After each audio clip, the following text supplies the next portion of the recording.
name is Jneiro Jarel, aka Dr. Who Dat.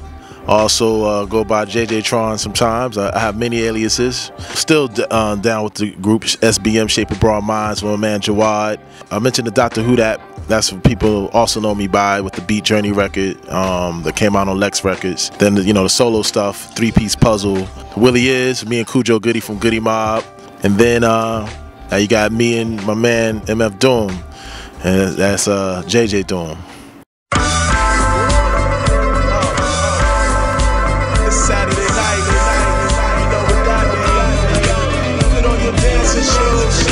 For sure, we got up when I was working on the Shape of Broad Minds Craft of the Lost Art album, and then we were working on a song called Let's Go, and I was like, yo, we should try to holler at Doom to get on this. So I hollered at the label.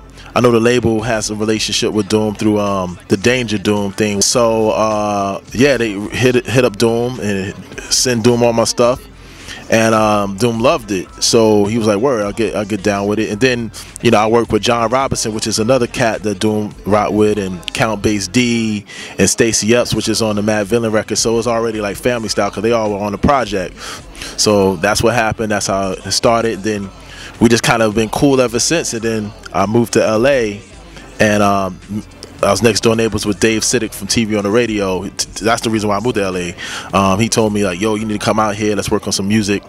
I went out there, and there was a spot that was free, that was open. It was like, yo, and I hollered at Doom. I was like, yo, man, there's a spot, over here in LA, man. It's like, yo, it's real, it's in the hills. It's a nice creative spot. I was like, yo, you should like dip in, like, you know what I'm saying, and let's all work on music. So he was like, word. So he ended up moving in. So it was me, Dave, and Doom as neighbors, and that's what really kicked it off. And then that's by the time Born Like This, his record came out, and that's what he was like, yo, I need a remix. So I did a remix as Jneiro Jarel, but then I also did a remix as Dr. Who Dat, and he loved both of them. So I got both of my remixes as 2 different aliases on the Born Like This. So he was just into this, what I was doing as a producer, man. I was really honored by that, you know what I mean? And me and him clicked like fam, so it's just natural that eventually me and him would get an album out, you know what I'm saying, together.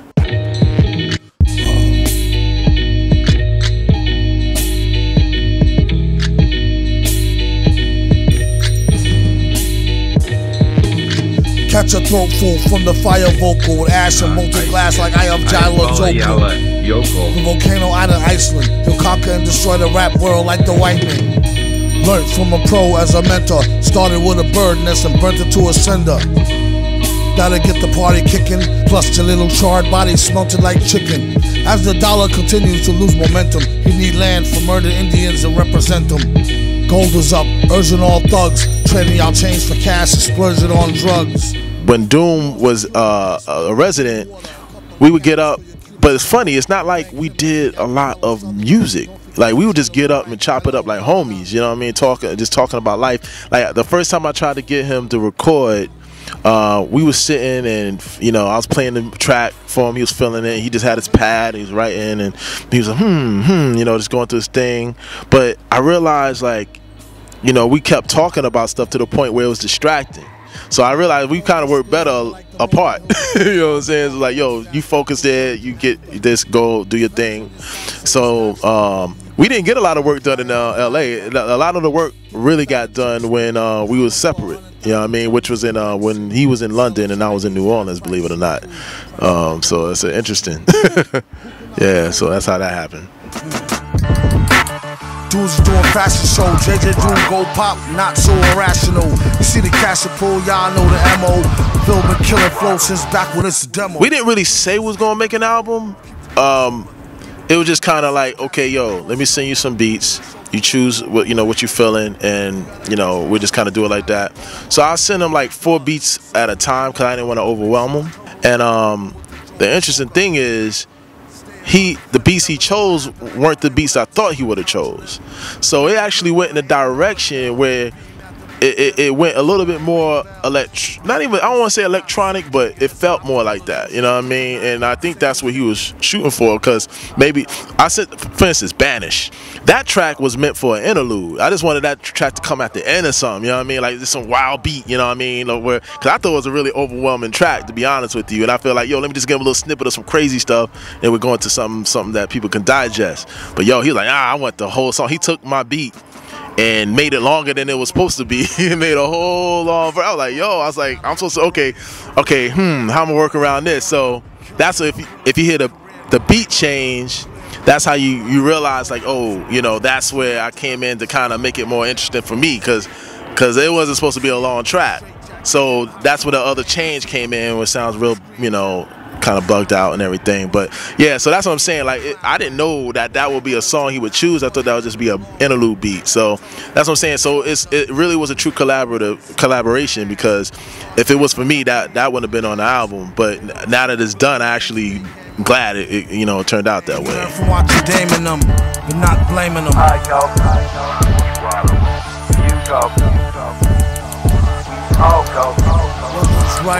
Honestly, the album was not supposed to sound the way it sounded as far as the order, but I'm not mad at it, because what he did is make me work harder in this way, because the way he wrote the rhymes was all in a certain order.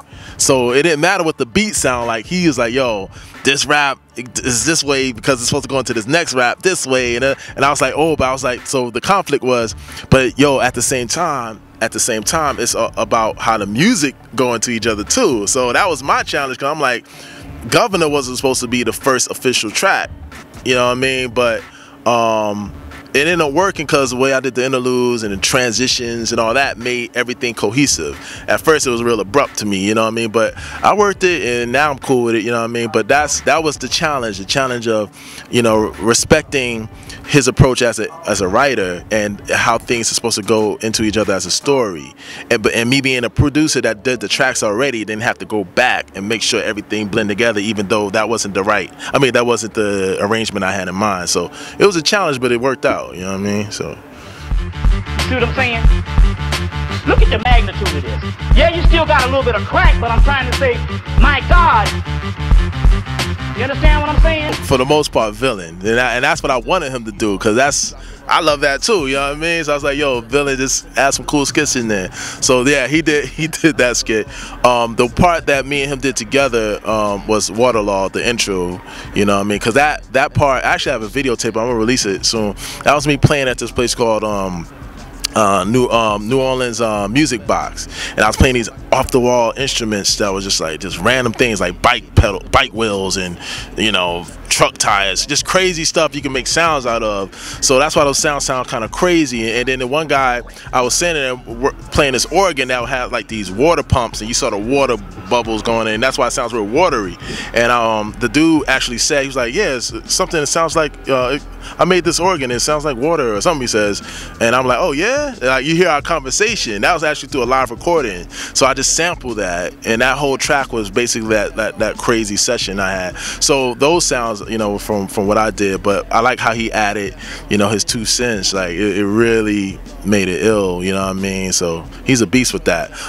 Dog Friendly, the song that I'm on, is I did those skits, you know what I mean? But you know, I give it up to Doom, man. When it comes to the skits, he's a skit master, you know. So don't drink the milk, it's spoiled. The blood and stuff in it make it stinks, why it's boiled. Snake oil sales from doorbell doctors, slip Mickeys, and trick you to strip to get chipped quickly. I think we were just so much on the same page as far as conversations we had. It's not even like, yo, let's make a song about it. It's just more the conversations me and him have are these type of conversations, you know, about life. We talking about health and staying healthy, and you know, we regular people, you know what I mean? And it's like, but we're very aware of our surroundings, and we're very aware of the kind of things you put in our body that we should be very, you know, we shouldn't be putting in our body. And just to set the record too, like, you know, a lot of people already like, yo, they want to hear, you know, been crying over a Doom record, but like they expect JJ Doom or any other Doom record to have like all these Doom verses, but y'all gotta understand, Doom don't work like that, you know what I mean? He really don't rush stuff out, You know what I mean? And I respect that. You know, he don't just throw stuff out and just, yeah, here's a verse. Like, he actually really pays attention to his stuff. So for me to get even, like, I think we got either 8 or 9 songs where it's just him, and then I had to do the rest, you know, fill in the blanks, I guess I can say. But it wasn't even a fill in the blank type of thing. It was just, it's a JJ Doom record. So in that way, you know, people shouldn't look at it like, oh, is this a typical Doom record rapping on every track? It's definitely a musical journey in this situation, you know what I mean? So melanin on melanin, your dude need to recharge off your velvet skin, make him feel like 12 again. Soon as you give the green light, I'm delving in. Well, definitely one would be like a mention, Winter Blues. It's me and Doom's, one of me and Doom's favorite track on the record. We love the whole record, but you know, just certain things, because you know, it's like a love letter to his wife, so you know it's gonna be special. You know what I mean? But for me, you know, the fact that when I first did the track, the label was hating on it. I don't even want to say it was hate, or you know what I mean. He just didn't. My man Tom didn't see the vision at the time, you know what I mean? He was just kind of like, oh, you know, I don't know, you know, I can't talk British with the British accent, but he wasn't getting it at first. But the cool thing about my man, you know, he sat on it, and then I said, no, I said, trust me, I said, wait till the track is finished. I have a vision. So when we went back to it, and then I got my man Boston Fielder, he's the head man of Motherwit Orchestra, amazing musician. I got him involved. So what I did the track, and then I did these like strings, synth strings, to kind of like, yo, this is the idea that I have, but I really want your touch on it, you know what I mean? So I sent him that, and he sent it back. I was just like, oh man, I was floored. You know, I was like, hey man, you on deck every time I need some string. I'm holler at you. You on deck. So anyway, he added.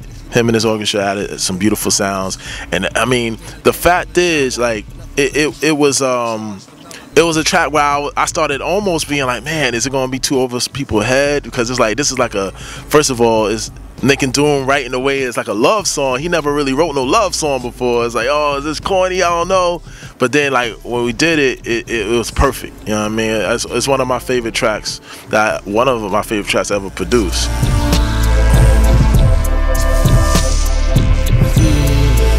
My name is Boston Fielder, and I have an orchestra called the Motherwit Orchestra. We've been together for a pretty good while, but it can be anywhere from 15 to 24 players. And when Jneiro kind of sent me on Winter Blues, he's like, man, I want you to add some strings on this with your crew. And so we laid it down in Atlanta. We tracked the strings in Atlanta, sent them back to Jneiro, and he kind of did his thing to him. I mean, that track, I'm probably as proud of that as anything I've ever kind of had out there in the world. Yeah. Third eye mascara's running into the truth. Keeping your breath to the ground so your heroes marching. I'm really still not exactly sure how about the shoes. How did it end up on there, man? It's kind of like we were doing that for a project together, and I don't know if Jneiro played it for Doom or if he played it for the guys at Lex and they liked it and wanted it on there. Well, I'm still not quite sure how that came about, but I'm honored to be on there. It's really one of the lines in it. I'm not sure how clearly people can hear what I'm saying, but one of the lines says, a man's worth is birth in his shoes.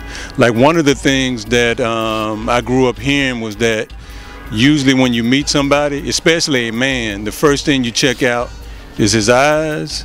That kind of gives you a feeling of what level of character he has. But the other part of his character is based on the shoes that he wears. So about the shoes, it's kind of about that. It's about dealing with conceptually the whole idea of how much emphasis we put on commercialism, but it also kind of deals with the idea of how you can kind of tell what people are about in terms of their character and in terms of what they wear on their feet.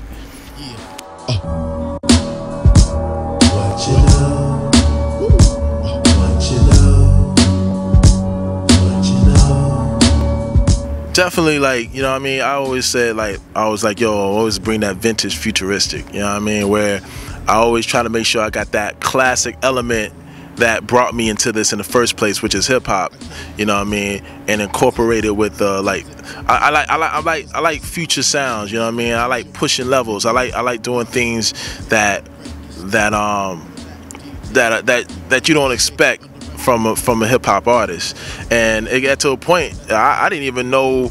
It got so bad that I didn't even know what to call myself. You know, then my man Mike Nice, DJ Mike Nice out of Philly, was like, "Yo, you hip hop, B. Like, don't let none of these people make you feel, you know what I mean? Like, cause you so different, you know what I mean? It's when De La Soul first came out, and all these people come out, they all had to take risks and do music that they felt and take the risk, you know. And that, I think that's me. I'm a risky producer, and I know people that buy my records know I ain't gonna come with that same old same. I never do. I gotta say, like, I was one of the first, man, to like do this whole thing where incorporating electronic music with the wah-wah sounds into the hip hop back in '04. You know what I mean? So, yeah, I mean, I'm not gonna say I'm the first. I'm definitely not one of the first that did it though, and I opened up a lot of doors for some cats. You know what I mean? And speaking of Fly Low, you know, had them opening up for Shape of Broad Minds in '07. You know, that helped them out a lot out there. You know what I mean? Hudson Mohawk opened for me, and these are my peoples, and they going off to do big things. You know what I mean? So I'm happy that I was able, because at the time there was nothing for us, you know what I mean? It was like, I did really weird hip hop, but there was no like, it's not like me, so and so. It was just like, he does that, you know what I mean? So Low End Theory, which is out of Los Angeles, when they had that thing happen, I always told Daddy Kev, I was like, yo, I'm really thankful for this, because this has allowed me to have a platform for people that's like me, a little strange with the sounds and that like crazy stuff, and experiment, and they also love hip hop. So I kind of went off into the instrumental world, because I was doing the rap thing, and then it opened the door in the instrumental world. So that's why I've been doing that more. But I'm getting back on this mic real soon. Copping pains at night, better off going bar hopping, waiting to fight right. Nobody wanna get tapped by the gauntlet. If you got it, flaunt it. They say rap is haunted. Nah, I think everything. No, I put it like this: majority of the verses you hear are all verses that he redone. You know what I mean? Like, it'll be times when we were like, this song is done. It'll be like 6-8 months later, and then all of a sudden he's like, yo, I'm sending you an updated version of the verse. I'm like, yo, I was like, what? This ill? What are you talking about? It's crazy. He's like, nah. Yo, see, the way I was riding, you know what I'm saying? It just needed that little, you know what I'm saying? That little jump right there. But like, he's like that, and you know, I thought it was done, you know. And I'll be like, come on, Billy. I was like, yo, it's ill. You crazy? So he'll do that to you, you know what I mean? But I learned to just like that thing he hear that maybe I don't hear at that moment, you know. I respect that. I was like, you know what? He hears something maybe I'm not getting right now, and it's both ill. But I was so married to what he done already, so.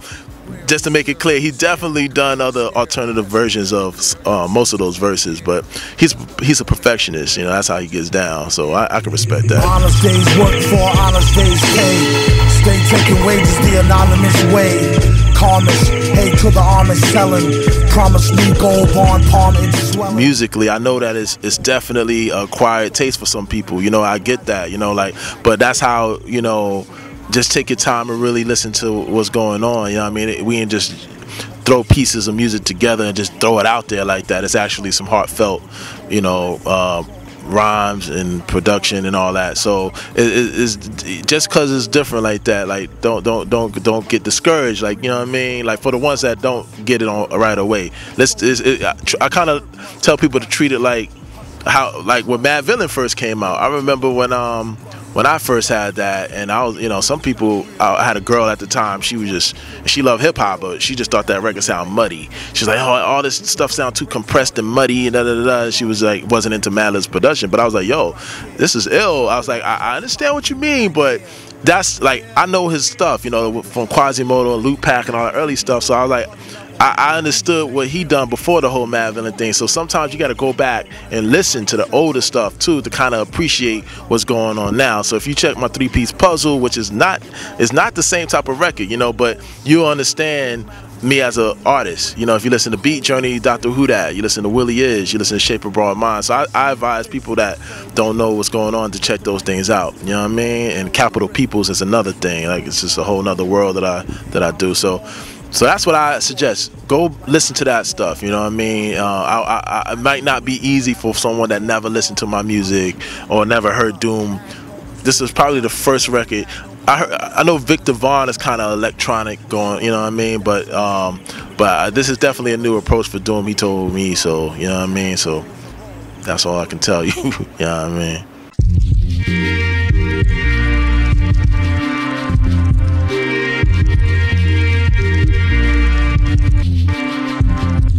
Well, right now I'm just concentrating on some solo stuff, cause I've been giving myself a lot to a lot of other projects, and you know, like with the Doom stuff I worked on as a producer, with the Willie stuff, and you know, just doing a lot. But I kind of want to get people on track with who I am as an artist. So I'm definitely going to do another solo record. You know what I mean? I talked to the label about it. You know what I mean? So I'm just working on this solo stuff that I'm gonna get my man Boston to play. Do more playing, you know what I mean? 'Cause I like how he works with me on, you know, it complements what I do as a producer. Also, my man Jawad, you know, he's an ill MC, but like y'all don't even understand, he's ill with the trumpet too, and he plays piano. Like, I deal with musicians, you know what I mean? We hip hop lovers, but we do it all. We're real, you know, musicians. I play drums from here and there, you know what I mean, and other things. I don't like to. I'm more behind the scenes producer cat, but these cats like real musicians out here, and you know, that's how I'm getting down, man. You know what I'm saying? Trying to bring my peoples to light. They've been working with me for a minute, and it's about time for the family get more shine. You know what I mean? So that's how we doing it. Yo, what up, y'all? This is Jneiro Jarel, aka Dr. Who Dat, JJ Tron, chilling with Out the Box TV out here in Harlem World. You know what I'm saying? Y'all know what the watch. Revolution will not be televised though.